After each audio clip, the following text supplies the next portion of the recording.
কোটি বাঞ্ছা করে, কৃষ্ণের যে ইচ্ছা সেই ফলে ধরে। অর্থাৎ ভগবানের তিনি যেটা করাবেন আমাদের সেইটুকুই করতে হবে, তার বেশি আমরা করতে পারবো না। তাই তো মহাজন বললেন, ভাবছো বসে চলবে কিসে, তুমি ভাববার কে, যার ভাবনা সেই ভাবে, তুমি ভাবো তাকে। নিতাই গৌর হরি বল, হরি বল। অর্থাৎ তোমাকে চিন্তা করতে হবে না, তুমি তোমার সংসারটা তার চরণে সঁপে দাও। হে প্রভু, এই সংসার তোমার চরণে, আমিও তোমার চরণে সঁপে দিলাম। রইল তোমার সংসার, আমার বলতে যা কিছু তোমায় সঁপে দিলাম। শুধু তোমার কাছে একটা নিবেদন দয়াময়, হরি বল। তুমি রক্ষা করো। আহা, তা সংসারকে ভরসা করে লাভ কি? কোনো লাভ নেই। সংসার তোমাকে ততদিন ভালোবাসবে যতদিন তোমার ক্ষমতা থাকবে। হরি বল, হরি বল। যেদিন তোমার শক্তি ফুরিয়ে যাবে সেদিন এই সংসারও আর তোমাকে পছন্দ করবে না। কতক্ষণে মরবে সেটাই হবে তাদের চিন্তা, মরলে বাঁচি। কিন্তু তোমার ক্ষমতা যত সময় থাকবে তত সময় সবাই তোমাকে ভালোবাসবে। আহা, তার একটা প্রমাণ আপনাদের দিয়ে শুনুন। মায়েরা একটু মন দেবেন, আমাদের সংসার জীবনটা কেমন একটু শুনুন। এক বাবার 3 ছেলে, বাবা 3 সন্তানকে অনেক ভালোবাসা দিয়ে বড় করেছে। বাবা 3 ছেলেকে মানুষ করেছে মা। একজন হয়েছে মস্ত বড় ডাক্তার, একজন হয়েছে ইঞ্জিনিয়ার, একজন ব্যারিস্টার। আহা, বাবার খুব অহংকার, আমি 3 ছেলেকে মানুষের মতো মানুষ করেছি। তারা ভালো রোজগার করে, এত পয়সা রোজগার করে, এত খুশি তারা, বাবাকে সর্বদাই গলাটা জড়িয়ে ধরে বলে, বাবা তুমি আমাদের জন্য অনেক করেছো বাবা, নিজে না খেয়ে আমাদের খাইয়েছো বাবা গো, আমরা তুমি বড় ভালোবাসি বাবা, আমরা ভালোবাসি। আচ্ছা বলুন তো মা, সন্তান যদি মানুষের মতো মানুষ হয়, বাবার মনেও যেমন গর্ব হবে, মা বাবার মনে, ছেলে মেয়েরও আনন্দ হবে যে আমার বাবা আমার জন্য অনেক করেছে। ভালো কথা। এখন বাবা কি করে, পাড়ায় পাড়ায় সবার কাছে গিয়ে বলে, আমি আমার ছেলেকে মানুষের মতো মানুষ করেছি। হরি বল। একদিন পথের মাঝে এক সাধুর সঙ্গে দেখা হয়ে গেছে। এখন সাধুকে প্রণাম করলেন, দণ্ডবাদ করলেন, করবার পর বললেন, কেমন আছো? আমি খুব ভালো আছি। ভালো আছো?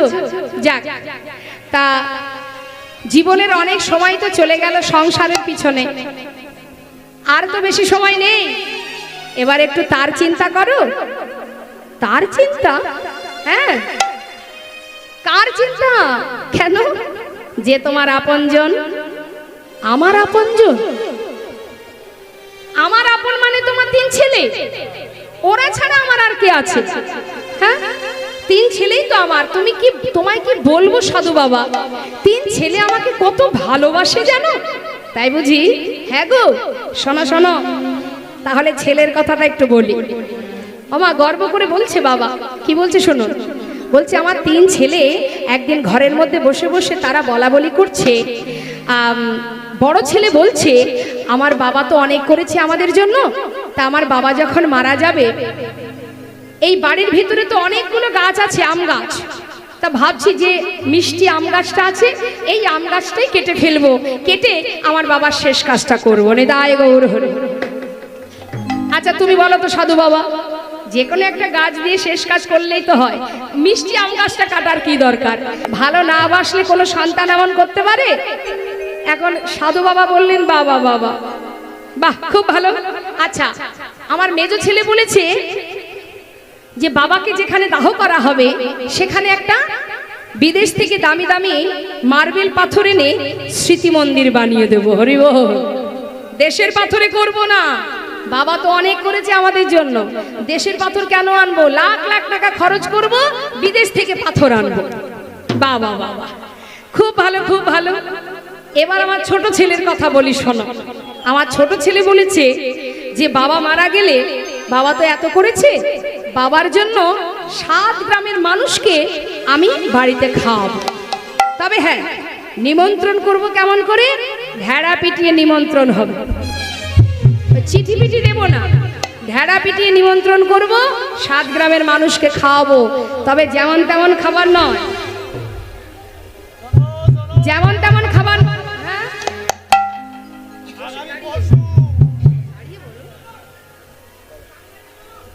হ্যাঁ, শুনতে পাচ্ছি না কি বলছে। দাঁড়ান দাঁড়ান, সবই হবে, এত ছটফট করলে হবে? সব কিছুই শুনতে হবে, শুধু লীলা শুনলে হবে না। কিছু কিছু কিছু কথা আছে জীব শিক্ষার জন্য, সেগুলো শুনতে হবে বাবা। আস্তে আস্তে, এত বিরক্ত হলে হবে না। আস্তে আস্তে কথা বলবেন না। তা এবার কি হলো মা? বাবা যখনই সাধুকে এই কথাটা বললেন, সাধু বললেন তাহলে শোনো, একটা কাজ করো, তোমাকে একটু পরীক্ষা করতে হবে তোমার ছেলে তোমার জন্য কি কি করে আর কি কি করে না। কি করে পরীক্ষা করব? না, আমার কাছে একটা ভেষজ বড়ি আছে, সেটা আমি তোমায় দেব। তুমি রাত্রে খাবার পরে এটা খেয়ে নেবে, সকাল হলে বুঝবে যে এই সংসার জীবনে তোমাকে কে কতটুকু করবে। হরিব। এখন আমরা তো অন্ধবিশ্বাস করি, বাড়ির সবাইকে, ছেলে মেয়ে স্বামীকে প্রচন্ড বিশ্বাস করি। তা বিশ্বাসের ফলটা কি হবে দেখুন, এটা বাস্তবিক আমাদের সমাজে ঘটছে। কি করলো? সেই একটা ভেষজ বড়ি রাত্রে খেয়ে ঘুমিয়ে পড়ল। সকাল হলো, 8টা বেজে গেল, 9টা 10টা, বাবা দরজা খুলছে না।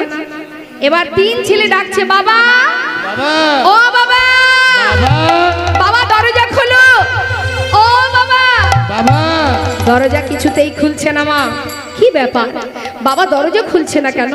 তবে কি বয়স হয়েছে, কিছু কি হয়ে গেল?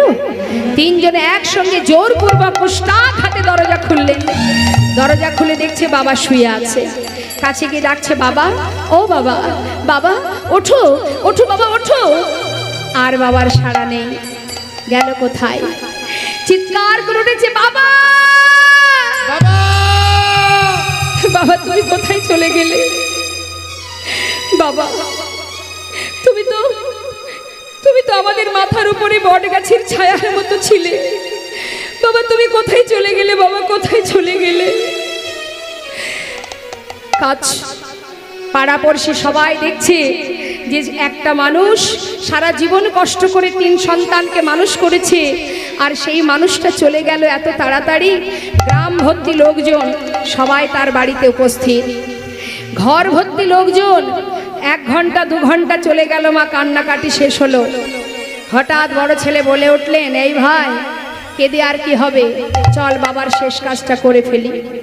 তা শেষ কাজ তো করবো রে, ভেবেছিলাম বাবার জন্য বাড়ির মধ্যে মিষ্টি আম গাছটা কাটবো, ভালো গাছটা কেটে বাবার শেষ কাজ করব। এখন চিন্তা করছি ওই ভালো আম গাছটা কাটার দরকার নেই। হরিবল হরিবল। শুধু শুধু ওই আম গাছটা কাটার দরকার নেই। বাড়িতে ছোট ছোট বাচ্চা আছে, তারা একটা মিষ্টি আমের জন্য পাড়ায় পাড়ায় ঘুরবে, তার থেকে যে আম গাছের আমগুলো খুব টক, ওই গাছটা কেটে না হয় বাবার শেষ কাজ করা যায়। আহা,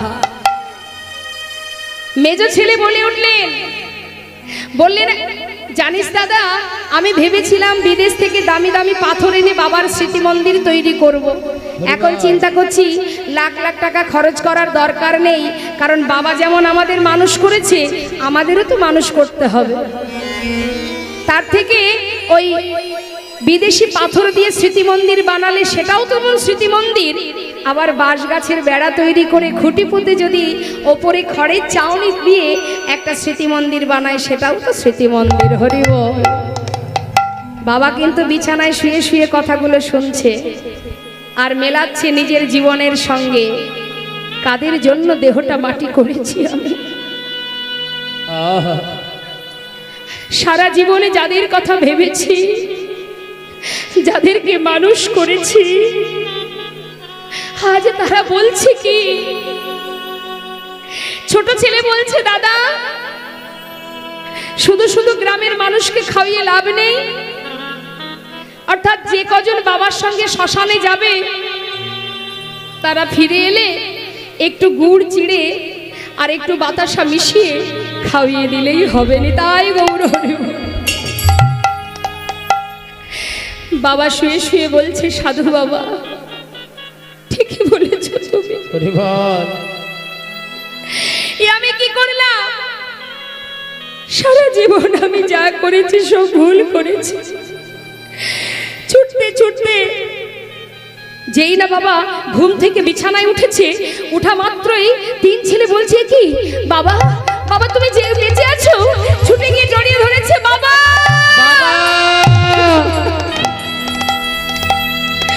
তুমি বেঁচে আছো, বাবা তুমি বেঁচে আছো। বাবা বললেন, ওরে এতদিন আমি মরেই ছিলাম, আজ আমি বেঁচে উঠেছি বাবা। আজ আমি বুঝেছি কে আমার আপন আর কে আমার পর। না না, আমি আর তোদের কাছে থাকবো না। ছুটতে ছুটতে সেই সাধুর কাছে গিয়ে বলে, সাধু বাবা আমার যে সময় শেষ হয়ে গেল, তুমি আমায় বলে দাও আমি কেমন করে গোবিন্দের কৃপা পাবো, একটিবার বলে দাও। সাধুর কাছ থেকে কৃষ্ণ মন্ত্রে দীক্ষিত হয়ে ঘরের কোণে বসে বসে নয়নের জলে মুখ ভাসিয়ে কাঁদছে আর বলছে, প্রভু কৃষ্ণ নামে কাঁদিবে কবে আমার পোড়াম।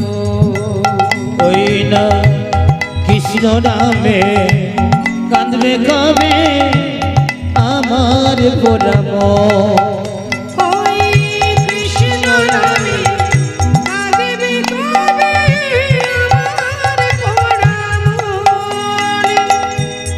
কবে যাব বিষয় ছেড়ে, আমি কবে যাব এই বিষয় ছেড়ে, ওই মধুর বৃন্দাবন কৃষ্ণ নামে কাঁদবে কবে আমার পোড়াম। ওই না কৃষ্ণ নামে কাঁদবে কবে আমার পোড়াম। কৃষ্ণ নামে নামাবলী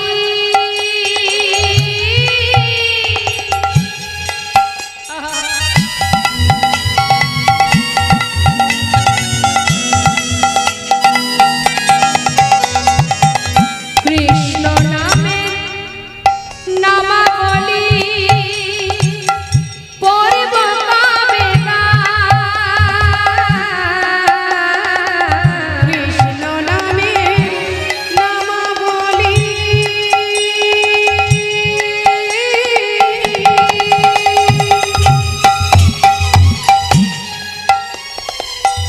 পড়ব কবে কবে আমি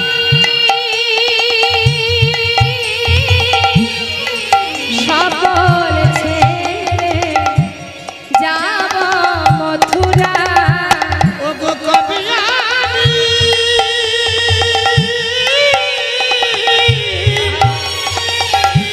এই বিষয় ছেড়ে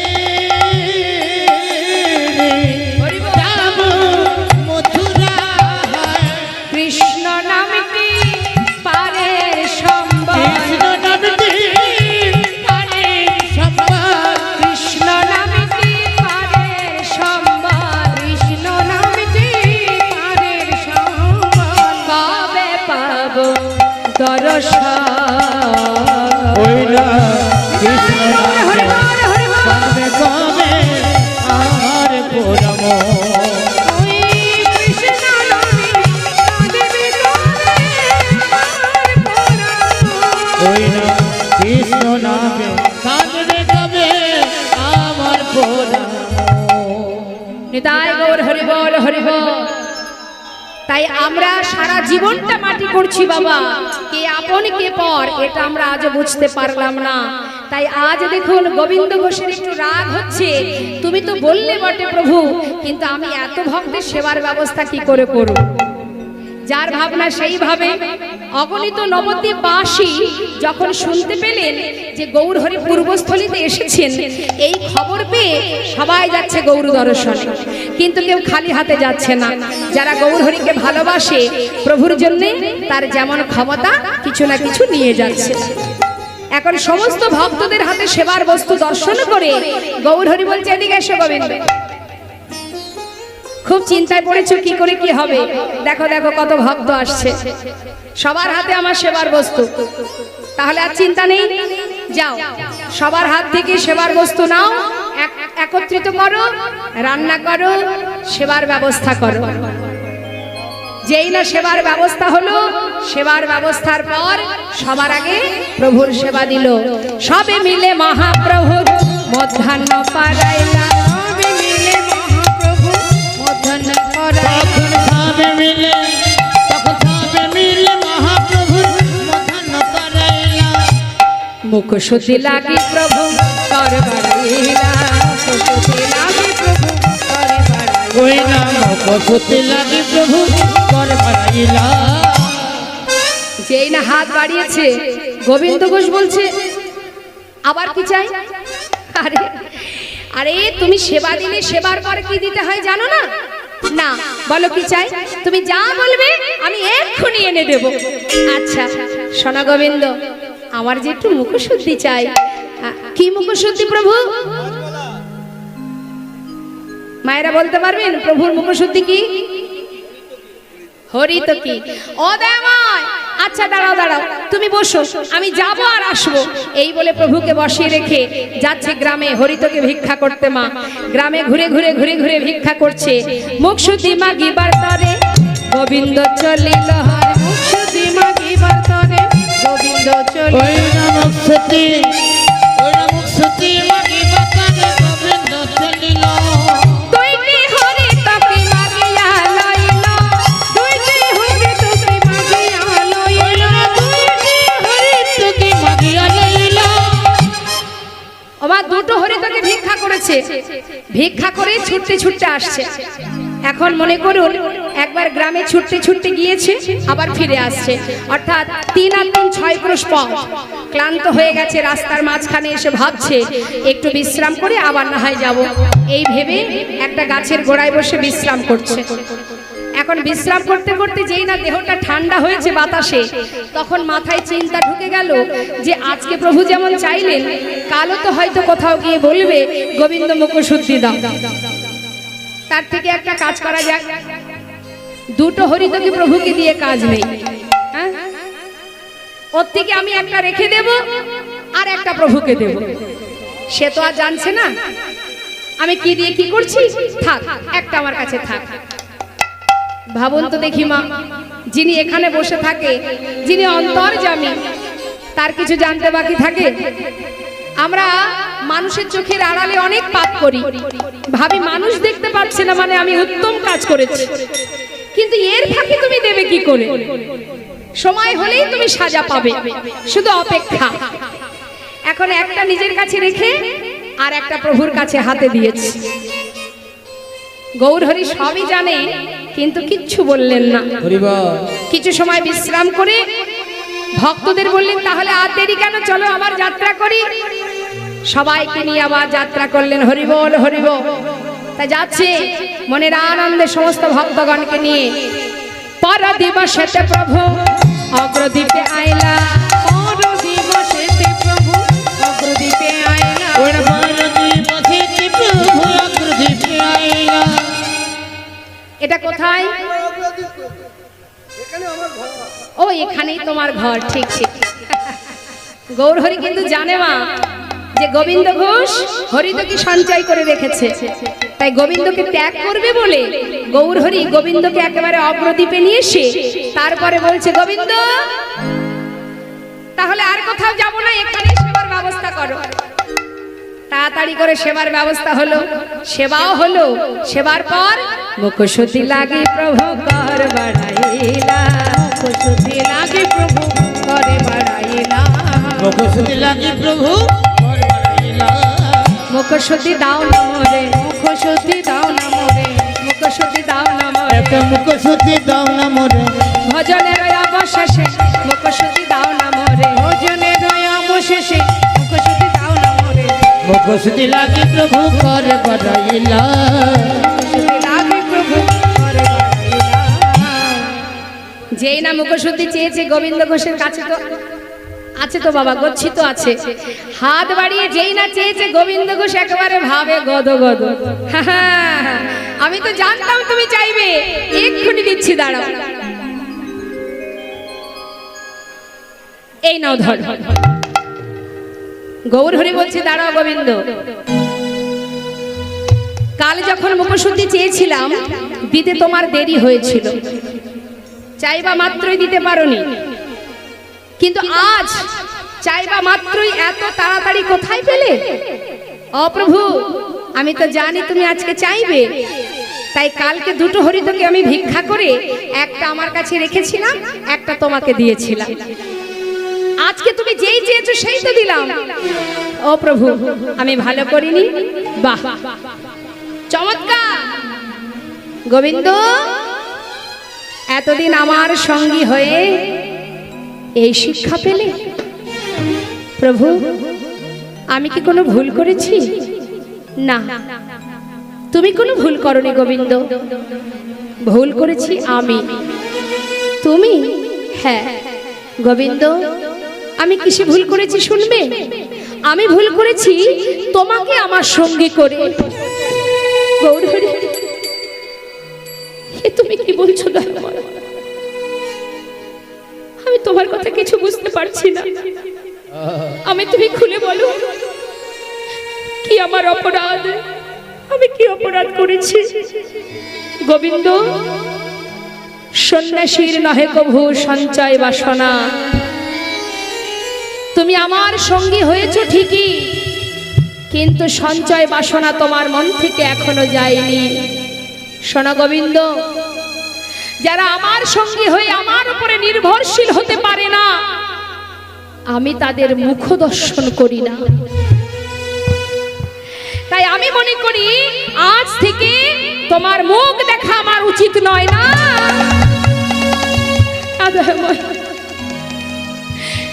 এমন কথা তুমি বলো না গৌরহরি। আমি মানছি আমি অপরাধ করেছি, আমি সঞ্চয় করেছি,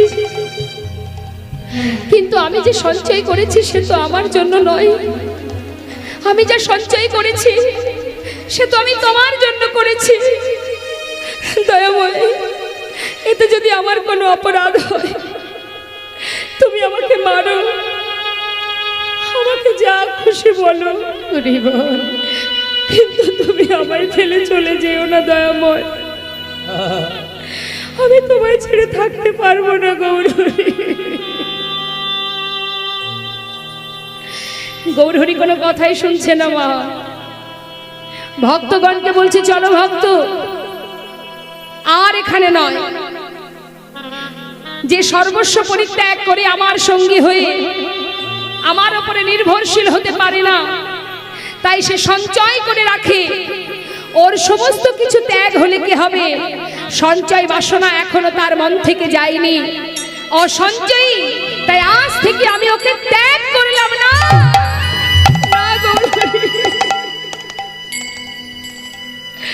দয়াময়, তুমি তো পতি পাবন, তুমি তো কাঙালের হরি।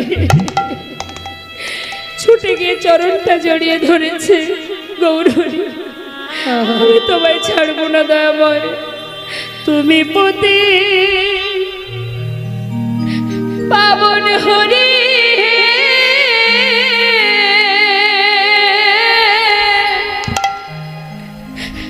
তুমি যেও না চলে, কৃপা করে দয়াল হরি একবার রাখো চরণে। একবার কৃপা করে দয়াল হরি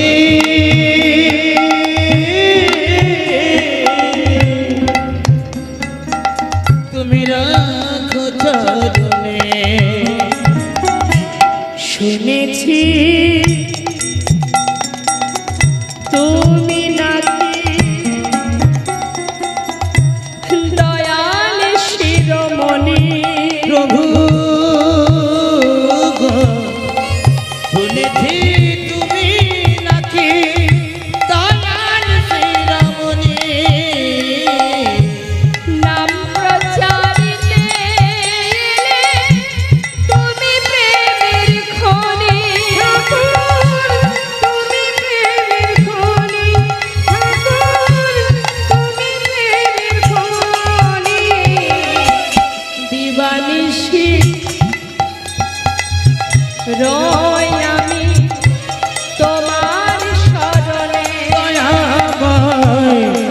জীবনেছি আমি তোমারই শরণে কৃপা করে দয়াল হরি রাখো চরণে কৃপা করে দয়াল হরি রাখো চরণে একবার কৃপা করে দয়াল হরি রাখো চরণে একবার কৃপা করে দয়াল হরি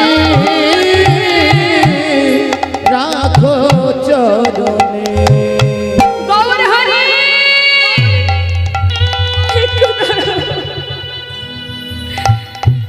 একটু দাঁড়াও প্রভু, চলে যাচ্ছ চলে যাও, আমি চাই না তোমার সঙ্গী হতে, তবে যাওয়ার আগে তুমি একটা কথা শুনে যাও।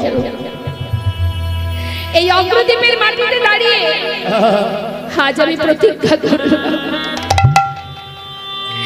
আজ তুমি আমায় ফেলে চলে যাচ্ছ তো যাও, তবে যাওয়ার আগে শুনে যাও,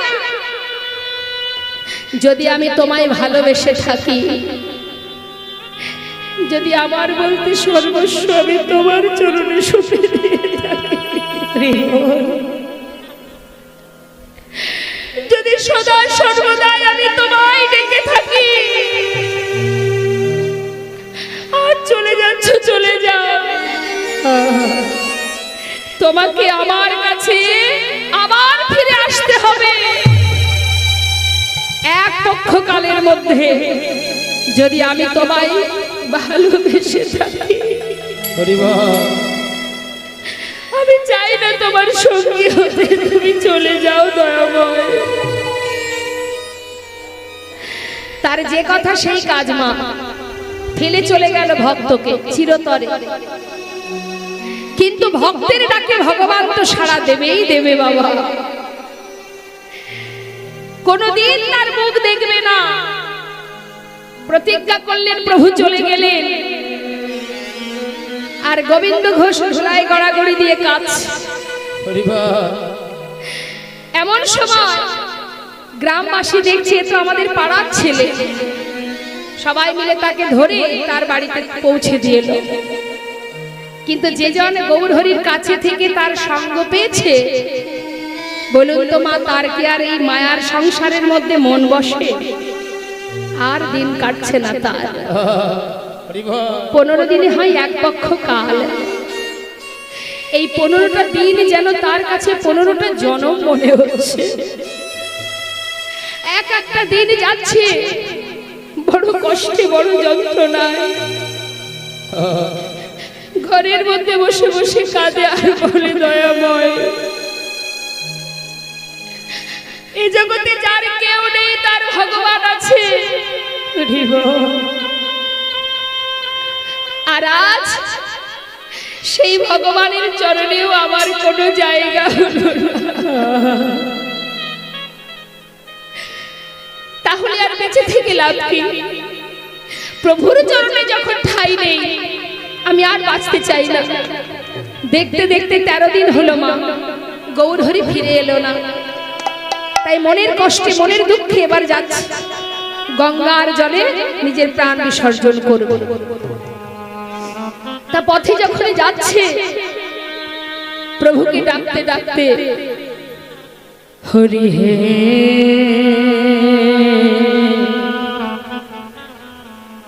প্রভুর কাছে জানাতে জানাতে যাচ্ছে, বলো আমার সেই দিনে কবে হবে তোমার আশা আসে, ও গো দয়াল আছি বসে, তোমার আশা আসে, দয়াল আছি বসে, বলো বলো কবে চরণ দেবে দয়াময় বলো বলো সেদিন কবে মা হবে আমার? সেদিন কবে মা হবে? ভবের মাঝে আসা যা তোমায় ডাকা হলো না, যা বলবো বলে সবাই এসেছিলাম, ওটা বলা হলো না। এই ভবের মাঝে আসা যাওয়া তোমায় ডাকা হলো নিতাই গৌর হরি বল। আমি যা বলবো বলে এসেছিলাম, আমার তা বলা হলো না। তুমি পারে করতে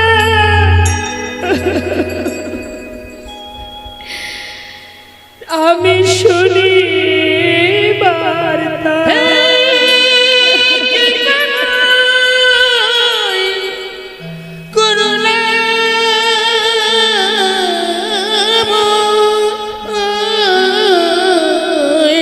তুমি পারে করতা আমি শুনি বার্তা, বলো বলো কবে পার করিবে দয়াময়। বলো বলো সেদিন কবে মা হবে আমার? সেদিন কবে মা হবে? দেখতে দেখতে সময় চলে যাচ্ছে, কার কতটুকু সময় আছে আমরা জানি না। জীবনে বেলা বয়ে যায়, আয়ু রবি পশ্চিম দিকে ঢলে পড়তে বসেছে। তুমি পারের কান্নারে নিজ গুণে পার করে নিও দয়াময়। এক পা দু পা করে জলে নামছে আর বলছে গৌর হরি, তুমি আমায় ভুলে গেছো, আমি তোমায় ভুলবো না। তোমার নাম স্মরণ করতে করতে গঙ্গার জলে নিজেকে বিসর্জন করে দেব।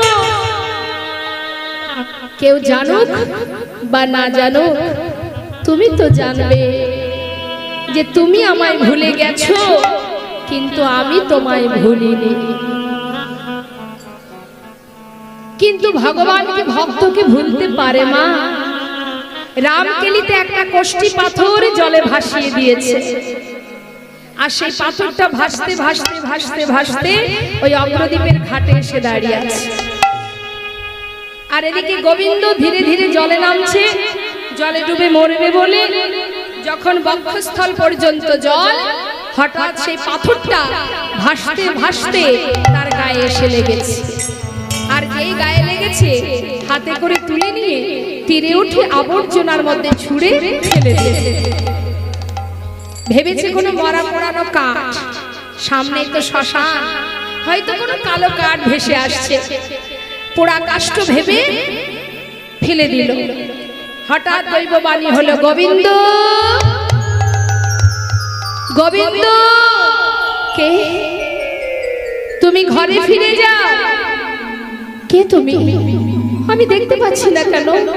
ঘরে ফিরে যাও গোবিন্দ, নিজেকে বিসর্জন করো না। দৈববাণী শুনে গোবিন্দ ঘোষের আর মরা হলো না। কি করলো সে?